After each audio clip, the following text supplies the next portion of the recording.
बाकी तो जो चाटुकरी करते हैं, ताने चाटने वाले होते हैं, उनका कभी इतिहास करती बंद करो, क्या मांगे मजदूर किसान चुका रखे हैं।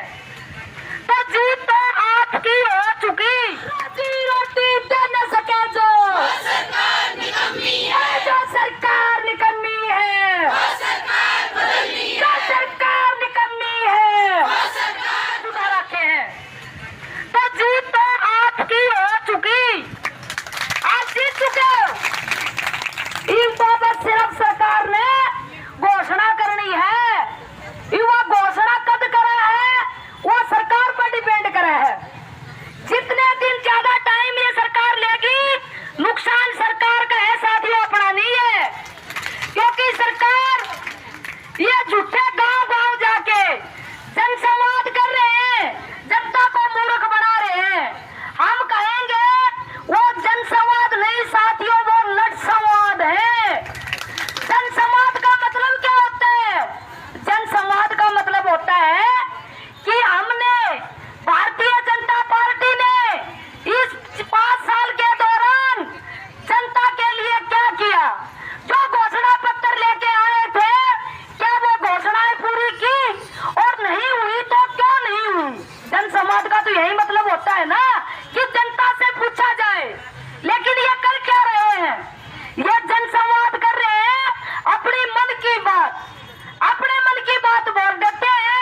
और जब जनता का कोई प्रतिनिधि या जनता का कोई नुमाइंदा इनसे सवाल करता है, तो या तो ये पुलिस के द्वारा उसको बाहर फेंकवा देते हैं, या फिर एक अपने शायद 80 से एक महिला ने हमारे स्टेट के प्रधान मुख्यमंत्री को एक छोटा सा सवाल क्या कर लिया, न्यू बोली, मुख्यमंत्री जी हमारे गांव में फैक्ट्री खुलवा दो और उस फैक्ट्री में हमारे गांव की जो महिलाएं हैं उनको रोजगार मिल जाएगा।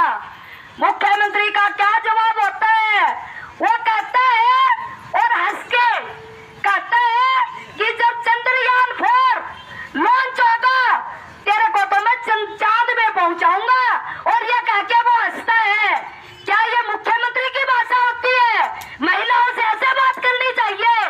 और मैं तो हमारा दुर्भाग्य समझती हूँ जो मुख्यमंत्री के साथ वहां बैठे हुए थे और पंडाल में बैठे हुए थे, वो भी ठहाका मार के हंस रहे थे।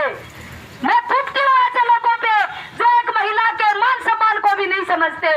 हम कहते हैं मुख्यमंत्री से, आप क्या मैं चांद में पहुंचाओगे? हम आपको जमुना पार ले जाके छोड़ेंगे। अगर यही आपकी नीति रही तो या तो अपनी नीयत और नीति को सुधार लीजिए, नहीं तो बता देंगे आपको कि महिला का मान सम्मान क्या होता है और महिला की बेइज्जती कैसे की जाती है। ये तो मुख्यमंत्री को बताना चाहते हैं। और जो ये आज लड़ाई लड़ रहे हैं हम आशा वर्कर 57-58 दिन से, ये लड़ाई अकेली आशा वर्कर की मत समझिए आप। हम लड़ाई लड़ रहे हैं कि हमारे देश की जो शिक्षा है वो शिक्षा कैसी होनी चाहिए, वो सस्ती शिक्षा होनी चाहिए। सरकारी हॉस्पिटलों के हालात सुधारिए, सरकारी स्कूलों के हालात सुधारिए। जो आप नई नई नीतियां लेके आ रहे हो, हम उन नीतियों का विरोध करते हैं। विरोध किस लिए करते हैं?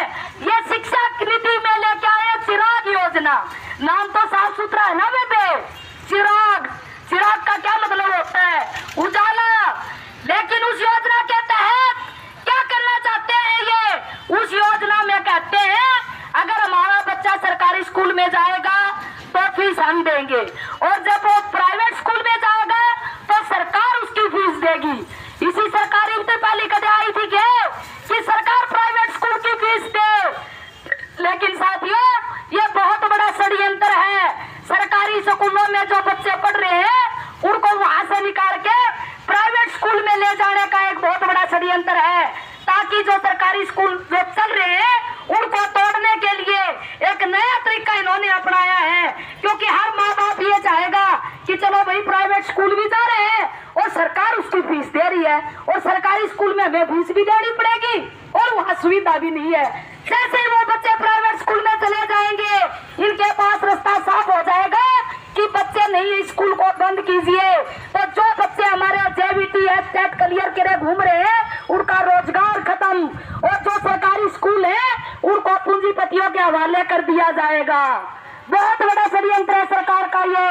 और जैसे ही वो स्कूल बंद हो जाएंगे, जैसे सिलेंडर की सब्सिडी पतरी घड़ी से गई, ऐसे ही इनकी जो ये प्राइवेट स्कूल में कह रहे हैं कि हम फीस देंगे, वो फीस भी पतरी घड़ी से चली जाएगी। और प्राइवेट स्कूल वाले हमसे फिर फीस मांगेंगे कि जी सरकार ने तो बंद कर दिया देना, फिर हम कहाँ जाएंगे? हम जाएंगे फिर वापस सरकारी स्कूलों में कि भाई हम तो हमारे बालका ने सरकारी स्कूल में पढ़ा लेंगे। और जब उन सरकारी स्कूलों में हम जाएंगे तो उन सरकारी स्कूलों को पूंजीपतियों के हवाले करे मिलेंगे, पूंजीपतियों का कब्जा होगा उन स्कूलों के ऊपर। तो फिर उसके बाद क्या होगा? हमारे बच्चे अनपढ़ रहेंगे। और ये सरकार यही चाहती है कि देश के बच्चे अनपढ़ रहे, बच्चे पढ़े लिखे ना हो। अगर बच्चे पढ़ेंगे तो वो रोजगार मांगेंगे, अगर बच्चे पढ़ेंगे तो वो सरकार से सवाल करेंगे, जो कि ये सरकार नहीं चाहती। ये सरकार चाहती है स्कूलों को बंद कर दो, ये चाहती है शराब के ठेके सरेआम चलने दो, ये चाहती है कि सरेआम नशा परोस दो। जो बेरोजगार बच्चे घूम रहे हैं वो नशे के अंदर लिप्त हो जाएंगे, और जब हमारे नौजवान बच्चे ही भी लिप्त हो जाएंगे तो देश के अंदर क्राइम बढ़ेगा। क्राइम बढ़ेगा तो हम कहाँ सुरक्षित रहेंगे?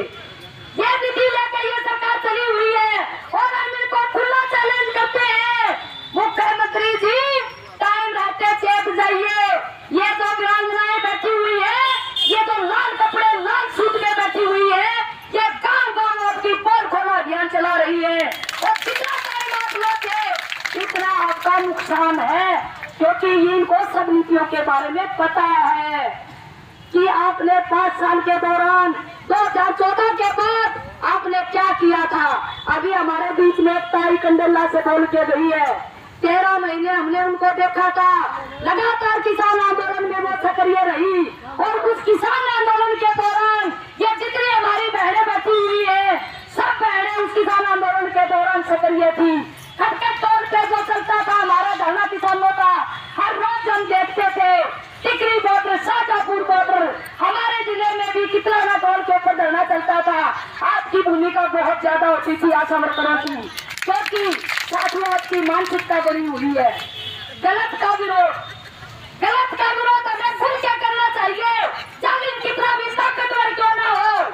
गलत का विरोध हमें खुल के करना चाहिए, जालिम कितना भी ताकतवर क्यों ना हो। इतिहास उनका लिखा जाता है जो उनसे टकराते हैं, बाकी तो जो चाटुकरी करते हैं, ताने चाटने वाले होते हैं, उनका कभी इतिहास नहीं लिखा जाता। तो हम जो गलत का विरोध कर रहे हैं, हम उनसे टकरा रहे हैं। और आने वाले टाइम में जो आज घरों में बैठे हुए हैं, उनसे उनके बच्चे सवाल करेंगे। क्या सवाल करेंगे? जब हमारे देश के सरकारी महकमे, हमारे देश के किसानों की जमीन, हमारे देश का सोना बिक रहा था, उस टाइम आप क्या कर रहे थे? तो जो आज घरों में है उनके पास कोई जवाब नहीं होगा साथियों।